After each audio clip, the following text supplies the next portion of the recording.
दोस्तों, आज की इस वीडियो में हम फिफ्थ वी जो चैप्टर है यानी आंशिक अवकलन का जो चैप्टर जो 5 है उसमें बी एक्सरसाइज जो समघात फलन है उसके बारे में पढ़ रहे थे और इस वीडियो में हम एग्जाम्पल 5 के बारे में चर्चा करेंगे। तो आप देख रहे होंगे u equal to x five by upon x plus psi by upon x, then prove that x square del square you upon del x square plus 2x by del square you upon del x del y plus by square del square you upon del Y square equal to 0। इसे prove करने के लिए हम क्या करेंगे, माना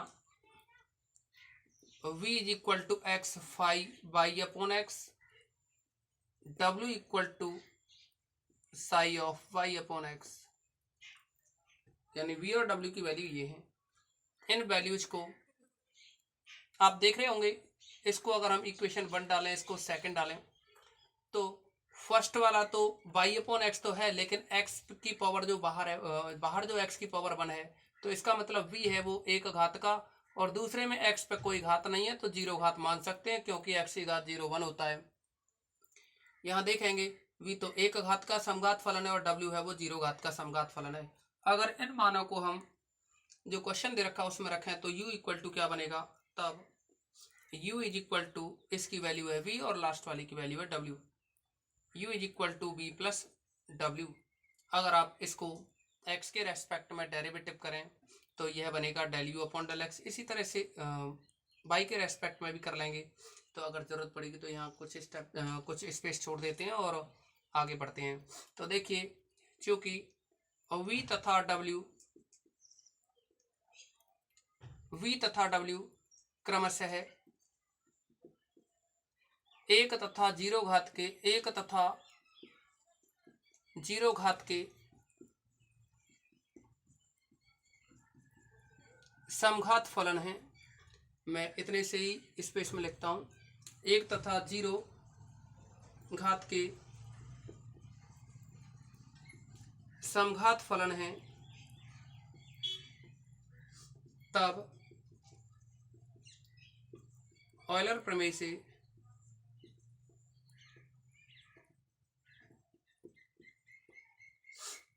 और यह बनेगा, v के लिए लिखेंगे और w के लिए, तो यह बनेगा x del v upon del x plus का y del v upon del y equal to, देखिए ऑयलर प्रमेय में अगर ये एक घात का है तो एक, और इनटू में v चल रहा है, ये v के लिए कर रहे हैं तो 1 इंटू वी। इसको इक्वेशन नंबर 3 डाल दें और इसे डाल दें 4th। ऐसे ही w के लिए करेंगे, ये 0 घात का है तो यहाँ लिखेंगे x del w upon del x plus y del w upon del Y equal to 0 घात का है तो 0 इंटू डब्ल्यू। इसको नंबर 5th डाल देंगे। दोनों ही इक्वेशंस को अगर हम ऐड कर दें, अगर इन दोनों ही इक्वेशंस को ऐड करें तो जोड़ने पर ये बनेगा, इन दोनों में x कॉमन है, यहाँ डेल अपॉन डेल एक्स इसको भी बाहर रख सकते हो, तो यहाँ तो बचेगा v और यहाँ बचेगा w, तो v प्लस w प्लस का दोनों में से y बाहर और डेल अपॉन डेल वाई इसको भी बाहर करो और ये बना v प्लस w इक्वल में यहाँ ये v है प्लस 0 का w से मल्टीप्लाई करोगे 0 आएगा, इसीलिए v प्लस 0 यानी v होगा। इसके बाद में ये रहा x और v प्लस w को आप इक्वेशन 3rd से v प्लस w को u पुट कर सकते हो, तो ये बना del u upon del x plus का ये y, और यहाँ इसको भी आप u पुट कर सकते हो वैल्यू इक्वेशन 3rd से, तो ये बनेगा del u upon del Y equal to v। इसको आप इक्वेशन नंबर 6 डाल दें। तो देखिए, अब हम क्या करेंगे कि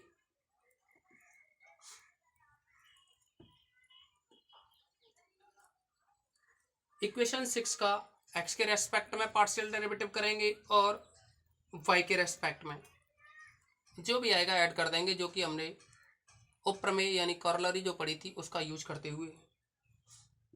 partial differential with respect to x of equation 6। तो देखिए, एक्स के रेस्पेक्ट में करोगे तो इसमें यू इंटू भी लगेगा तो एक्स का हो जाएगा 1 और del you upon del x यूं ही लिखोगे, फिर प्लस एक्स को यूं ही लिखोगे, del you upon del x का एक्स के रेस्पेक्ट में करोगे तो del square you upon del x square plus यहाँ एक्स के रेस्पेक्ट में कर रहे हैं तो बाई कांस्टेंट रहेगा into del you upon del y का एक्स के रेस्पेक्ट में करोगे तो यह बनेगा del square you upon del x del Y equal to v का एक्स के रेस्पेक्ट में करोगे तो del we upon del X. आप देखेंगे कि इसमें से del you upon del X को राइट साइड में ले जाएं तो यह बनेगा X del square you upon del x square plus का Y del square you upon del x del Y equal to del we upon del X minus का del you upon del X, यानी del you upon del X को हम transfer करके लाए हैं इसीलिए right side में ट्रांसफर करके लाए। अब देखो इसमें आप देखेंगे कि जो प्रूव करना है एक्स स्क्वायर आ रहा है तो इसमें एक्स से मल्टीप्लाई कीजिए, एक्स से जैसे ही गुणा करोगे तो X square del square you upon del x square यहाँ बनेगा ये X Y del square you upon del x del Y equal में, और ये है X del we upon del X minus का x del you upon del X. इसको आप इक्वेशन नंबर 7 डाल दें। इसी प्रकार देखिए बाई के रेस्पेक्ट में करोगे तो सिमिलरली यहाँ बनेगा Y square del square you upon del Y square plus का X Y del square you upon del x del Y. आप डेल वाई डेल एक्स लिखते मैंने आपको पहले भी बताया, del square you upon del x del Y करो या del square you upon del Y del X करो, इक्वल होता है। अब देखिए ये Y del we upon del Y minus का Y del you upon del y, इसको इक्वेशन नंबर 8 डाल दें। दोनों को ही अगर हम ऐड कर दें तो 7 + 8 इम्प्लाइज दैट यह बनेगा x square del square you upon del x square plus इसको लिख दिया।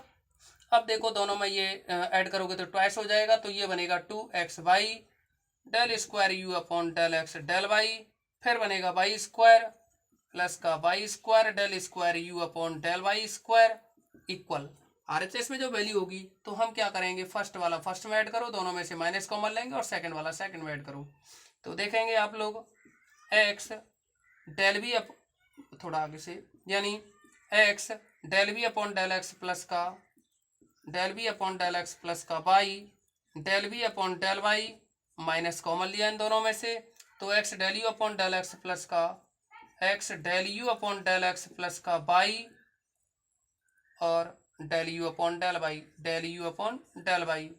अब आप लोग देखेंगे इसमें कि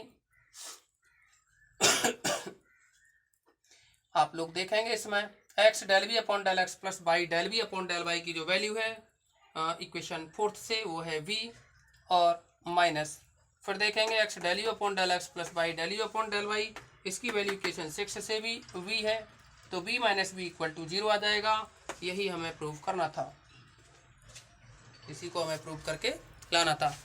अब हम क्या करेंगे दोस्तों कि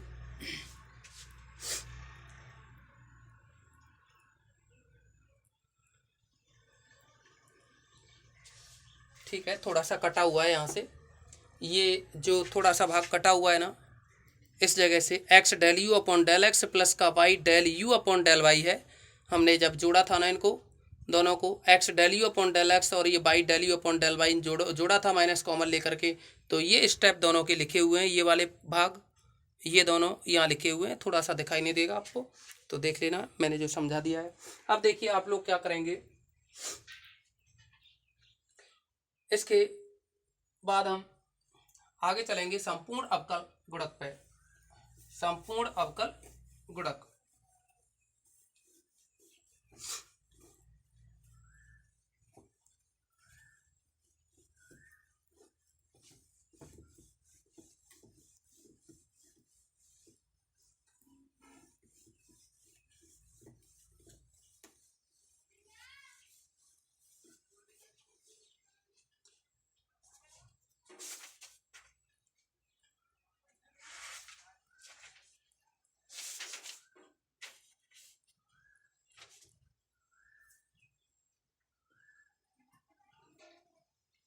तो देखिए संपूर्ण अवकल गुणक या गुणांक एक ही बात है। ये एक्सरसाइज है 5th C। हम JPH की बुक के बारे में बात कर रहे हैं। संपूर्ण अवकल गुणांक क्या होता है ये समझें। माना u equal to function of x y and x equal to function of t, y equal to function of यानी फंक्शन ऑफ यानी मैंने फंक्शन साई ले लिया है या फाई ले लिया है ऑफ t। तब du अपॉन dt u का संपूर्ण अवकल गुणक कहलाता है।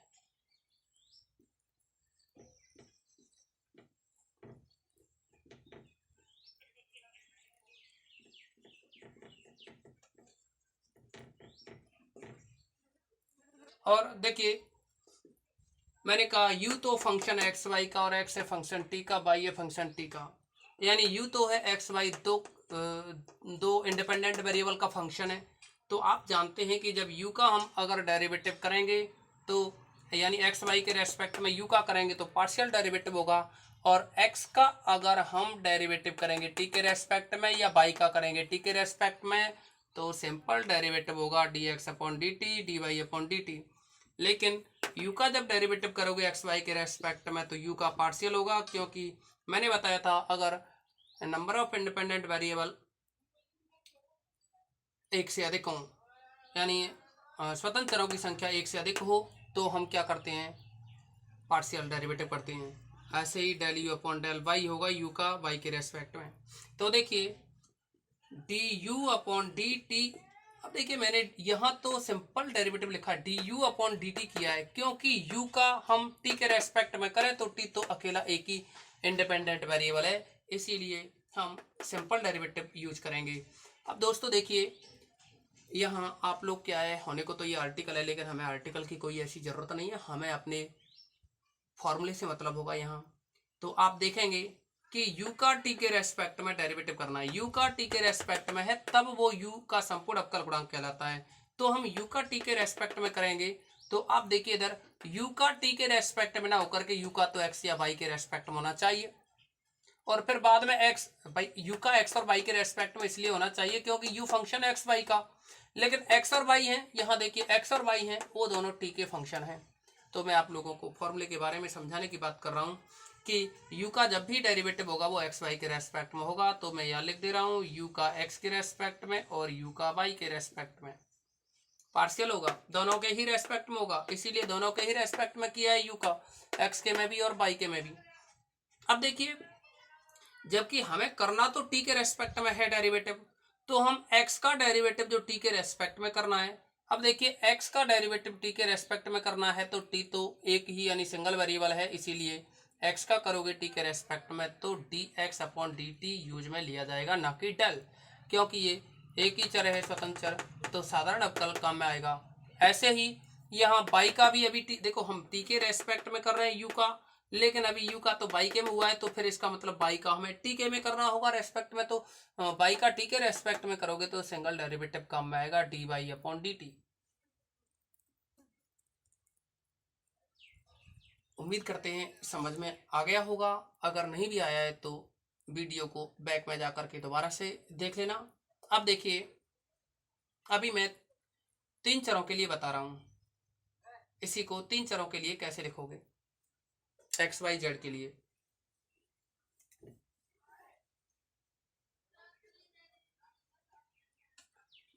देखिए मैं यहाँ 3 चरों के लिए बात कर रहा हूँ।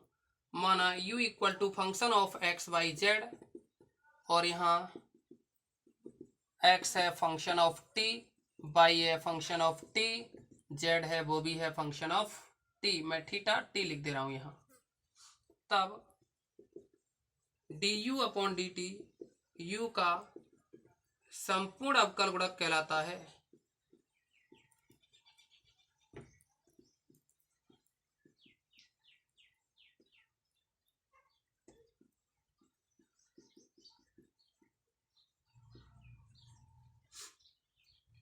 देखिए ये है d u upon d T.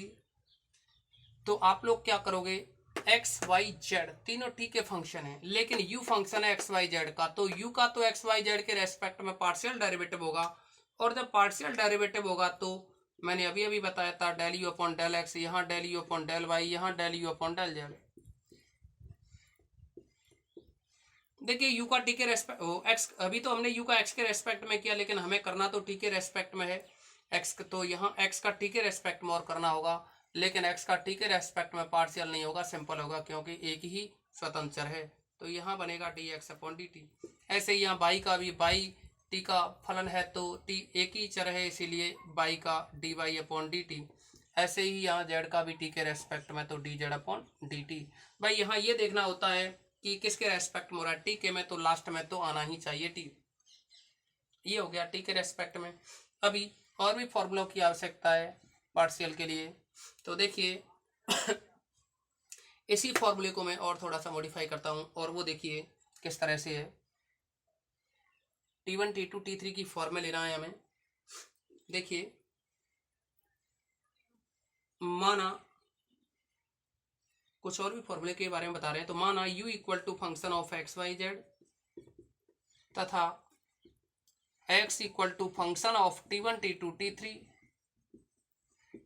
y equal to function of T1 T2 T3 एवं z equal to function of T1 T2 T3। तब यहां से तीन नए फॉर्मूले निकाले जाएंगे। अब देखिए आप लोगों को मैंने अभी अभी बताया था कि कब पार्शियल करना चाहिए और कब सिंपल डिफरेंशिएशन करना चाहिए, आप लोग देख रहे होंगे। यहाँ u एक्स वाई जेड तीन चरों का फलन है, इसीलिए u का एक्स वाई जेड के रेस्पेक्ट में पार्शियल होगा। ऐसे ही एक्स है वो भी T1 T2 T3 तीन चरों का है, y है वो भी T1 T2 T3 तीन चरों का है, ऐसे ही z। तो इसका मतलब सभी का पार्शियल ही होगा, सिंपल डेरिवेटिव कहीं भी यूज में नहीं आएगा, क्योंकि ये क्या है, सभी एक से अधिक स्वतंत्र चरों के फलन हैं। तो हम क्या करेंगे, पहले T1 के रेस्पेक्ट में कर लें u का, बाद में T2 के, फिर T3 के। T1 T2 T3 तीन ही है, तो देखिए del u upon del T1 निकालेंगे, del u upon del T2 निकालेंगे, del u upon del T3 निकालेंगे। यहाँ हम इनके बारे में चर्चा करेंगे। तो जैसे ही हम del u upon del T1 निकालेंगे, तो देखिए पहले u फंक्शन है एक्स वाई जेड का, तो इसको लिखोगे del u upon del x plus का del u upon del y plus का del u upon del z. मैं देखिए यहाँ सभी को लिख देता हूँ, del you upon del x plus का del you upon del y plus का del you upon del z. तीसरे को भी लिख देता हूँ, del you upon del x plus का del you upon del y plus का del you upon del z. अब देखिए हमें करना है टी के रेस्पेक्ट में, तो एक्स का टी वन के रेस्पेक्ट में करोगे तो del x upon del T1, यहाँ भी डेल वाई, देखिए वाई का T1 के करना है तो del y upon del T1, यहाँ del z upon del T1। फिर T2 के रेस्पेक्ट में करना है तो del x upon del T2, del y upon del T2 और del z upon del T2। फिर T3 के रेस्पेक्ट में करना है तो del x upon del T3 और del y upon del T3, del z upon del T3। उम्मीद करते हैं दोस्तों समझ में आया होगा ये। अब देखिए हम कुछ उदाहरणों के बारे में बात करते हैं, या एक और है, एक डेफिनेशन होती है अस्पष्ट फलन की, एक डेफिनेशन होती है अस्पष्ट फलन की, तो उसके बारे में नेक्स्ट वीडियो में बता देंगे। पहले एक उदाहरण के बारे में बात कर लेते हैं। तो दोस्तों उदाहरण हम सेलेक्ट कर रहे हैं कुछ इसी टाइप का, तो देखेंगे आप लोग।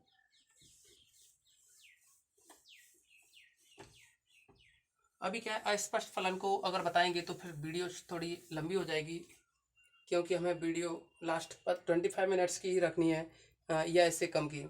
इससे ज़्यादा की वीडियोज़ के लिए आप भी बोरिंग महसूस करोगे अपने आप को। तो देखिए एग्जाम्पल फर्स्ट को सेलेक्ट किया है हमने। एग्जाम्पल फर्स्ट में ये रखा है u is equal to sine x y square, u equal to sine x y square, x equal to log t, y equal to and x equal to log t, comma by equal to e की power t. आपसे पूछा है d u upon d t, तो आपसे पूछा है d u upon d t की value. तो आप देखिए d u upon d t, आप यहाँ देखेंगे कि u है फंक्शन एक्स वाई का, लेकिन x t का फंक्शन है और y है वो भी t का फंक्शन है। तो आप लोग समझ गए होंगे कि u का तो होगा पार्शियल डेरिवेटिव, लेकिन x और y है इनका होगा सिंपल डेरिवेटिव। तो यहाँ लिखोगे del you upon del x plus का del you upon del y. अब देखिए x का t के रेस्पेक्ट में करोगे वो भी सिंपल होगा, क्योंकि x है वो केवल एक ही चर का और y है वो भी एक ही चर का फलन है, तो यहाँ भी d y upon d t. तो आप देख रहे होंगे कि del you upon del x निकालना है, यानी u का पार्शियल डेरिवेटिव करना है, तो साइन का तो होगा कॉस एक्स वाई स्क्वायर। लेकिन अभी del you upon del x किया है हमने, साइन का हुआ है, साइन का हो गया कॉस, लेकिन एक्स वाई स्क्वायर का करोगे एक्स के रेस्पेक्ट में तो एक्स का 1 हो जाएगा, वाई स्क्वायर और बचेगा वो लिख दिया। तो ये हुआ del you upon del x. अभी हमें d x upon d t की ओर बात करें, d x upon d t यानी इसका टी के रेस्पेक्ट में, यानी d x upon d t का मतलब है x का t के रेस्पेक्ट में, तो D x upon d T हो जाएगा और log t का होगा 1 अपॉन टी। फिर है plus del you upon del y करोगे तो u का y के रेस्पेक्ट में करोगे तो साइन का होगा cos x y square, cos x y square. ये तो हो गया अभी साइन का, लेकिन हमें एक्स वाई स्क्वायर का और करना है y के रेस्पेक्ट में, तो वाई स्क्वायर का होगा 2y और x यहाँ है तो 2xy। फिर बनेगा इनटू में d y upon d t, तो y का t के रेस्पेक्ट में तो करेंगे e की पावर t का e की पावर t ही होगा। ये देखिए अब यहाँ t को आगे ला सकते हो तो वाई स्क्वायर अपॉन टी, और ये दोनों में से ही cos एक्स वाई स्क्वायर को बाहर निकालें, तो cos एक्स वाई स्क्वायर बाहर किया और यहाँ से वाई स्क्वायर अपॉन टी हो गया, प्लस में 2xy ई की पावर टी की वैल्यू दोबारा से हमने बाई ही रख दी, तो यह बना by into by by square, और ये बाई स्क्वायर तो बाई स्क्वायर को फिर से कॉमन लिया, ये आया 1 अपॉन टी प्लस का 2x और cos एक्स वाई स्क्वायर। ये आपका इस क्वेश्चन का आंसर रहा। उम्मीद करते हैं दोस्तों समझ में आया होगा। आज की इस वीडियो में बस इतना ही रखेंगे, नेक्स्ट वीडियो के बारे में कल बात करेंगे।